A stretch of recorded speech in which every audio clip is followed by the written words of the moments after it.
If someone in your family has hearing loss, there are three simple things you can do that may make it much easier for them to understand you.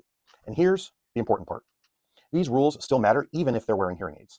I'm Chuck Smith, owner of Affordable Hearing, with locations in Rochester, Logansport, and Lafayette, Indiana. And I recently came across something from Hearing Loss Live that they call the 3 golden rules for communication with someone who has hearing loss.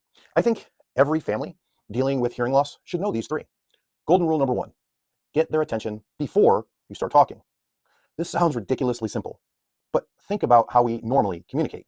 You're doing dishes and start talking while your spouse is watching TV. You're walking away while finishing a sentence. Or my favorite, you're in a completely different room yelling, "Hey, did you hear me?" If someone has hearing loss, they may not even realize you're talking to them.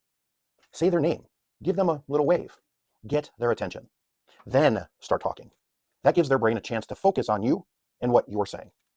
Golden rule 2, face them when you're talking. People with hearing loss aren't listening with just their ears. They're also using their eyes.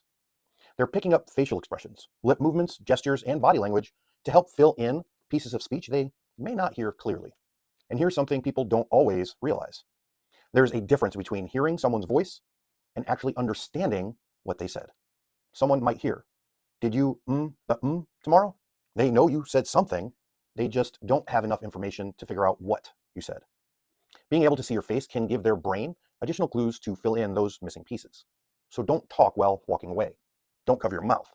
And don't expect someone with hearing loss to have a conversation with you from the other room. Golden rule 3, get closer. Hearing Loss Live recommends being within about 6 feet. Why?